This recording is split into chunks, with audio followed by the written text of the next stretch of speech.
दाना एक कहानी सुनाना। अभी सुना देते हैं। अयोध्या नगरी के अंदर एक बहुत बड़ी सारी धर्मशाला थी।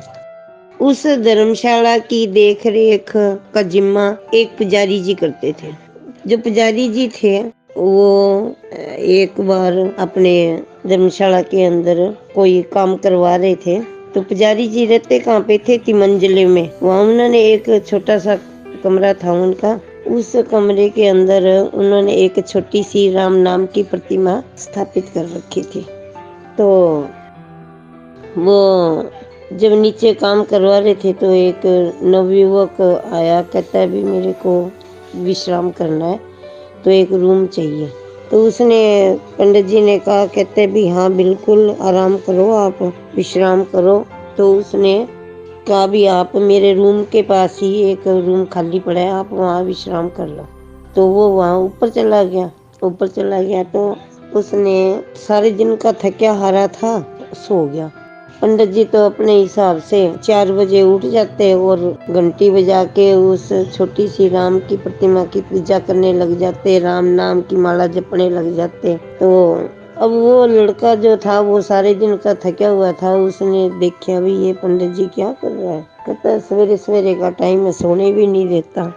उसने ये नहीं सोचा भी जो सभी लोग जो अपने नियमों का पालन करते हैं उसमें जल्दी उठ जाते हैं। तो पंडित जी अपनी पूजा भाव में लगे हुए थे। वो आके कहता है भी मैं तो सारे दिन का थका हुआ था, आपने मेरे को तो विश्राम भी नहीं करने दिया। कहता बेटा मेरे तो ये उठने का टाइम है, मैं उठ गया और मैं राम नाम का जाप कर रहा हूँ, तुम भी कर लो। वो कहता है मेरे को ऐसा राम नाम का जाप नहीं चाहिए। तो कहने लगा, कहते तू करके तो देख, राम नाम के अंदर कितना सत्य छुपा है, राम नाम की माला जपेगा तो तेरे को कितना फायदा होगा। वो कहता है ऐसे राम नाम का क्या कराना जो नींद ही खराब कर दी, सारे दिन का थका हुआ था मैं, मेरे को तो आराम भी नहीं करने देता। तो कहने लगा तू कहता है एक बार राम नाम का जाप तो करके देख। कहता मेरे को नहीं करना। तो वो कहने लगा अच्छा। तो कहते हैं ना पंडित जी ने कहा, कहता है भी मेरे साथ शर्त लगा ले भी राम नाम का जाप करने से तेरे को कितना फायदा होगा। वो कहता है लगा ले, कुछ नहीं मिलने वाला मेरे को। तो कहता है भी शर्त क्या है? कहता है आज सारा दिन तू उपवास रखेगा, शाम तक कुछ भी नहीं खाएगा, अगर तैने खा लिया तो तू शर्त हार जाएगा। तो वो बोला ठीक है भी मैं ऐसे ही करूँगा।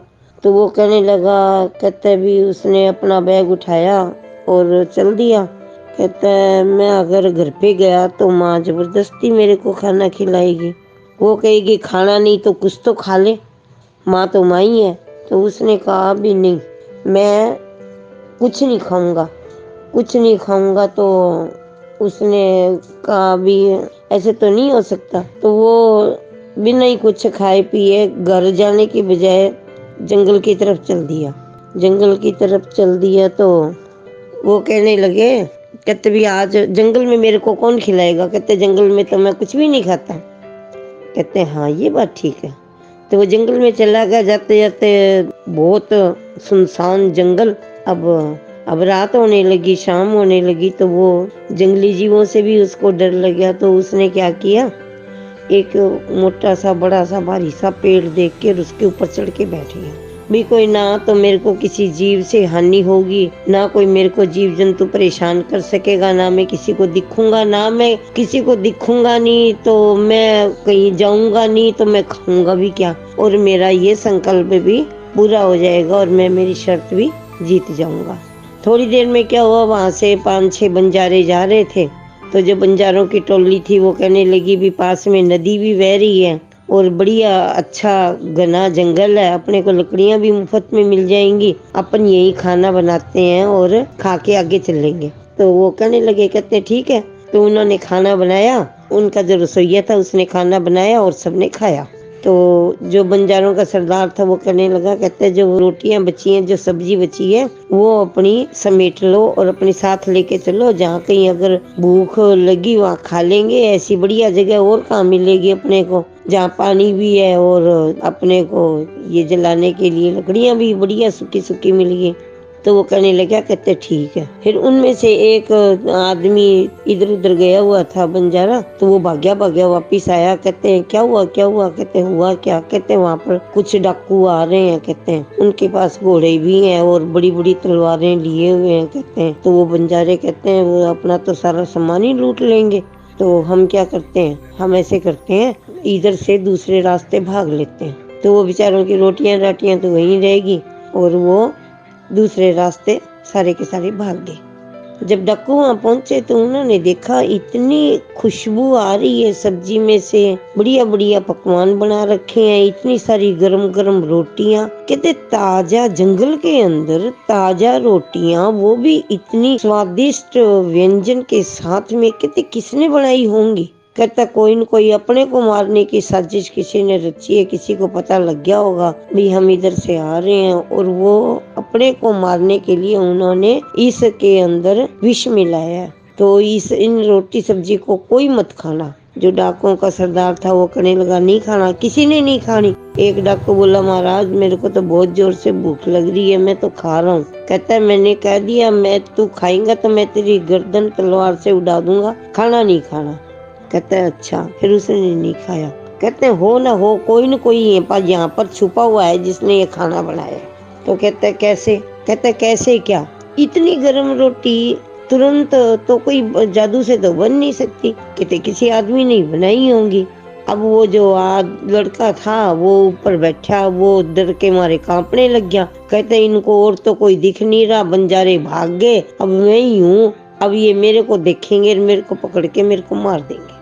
अब जैसे ही वो कांपने लगा तो पेड़ के पत्ते हिलने लगे तो उन्होंने ऊपर झांका तो क्या देखा कि वो वहां तो आदमी छुपा बैठा है। उन्होंने उसको नीचे उतारा, बोला बोल इसमें तने विष मिलाया? कहते नहीं। कहता ये खाना तो मैंने बनाया ही नहीं। तो कहते तेरे सिवाय तो जंगल में कोई है भी नहीं, तेने ही बनाया है। नहीं मैंने नहीं बनाया। तो फिर उन्होंने तलवार निकाली और उसकी गर्दन पे रखी। अगर कहते हैं तेने खाना तेने नहीं बनाया तो किसने बनाया? उसने बताया भी ऐसे ऐसे कुछ बंजारे आए थे, उनको भूख लग रही थी, उनका ग्रुप था और उन्होंने खाना बनाया उनके रसोइये ने, और वो उनको जब पता लगा भी आप लोग आ रहे हैं, कहते डाकू आ रहे हैं, तो वो तुम्हारे से डर के मारे भाग गए और उनका खाना यहीं पे रह गया। अब वो कहता है ये तो हो ही नहीं सकता।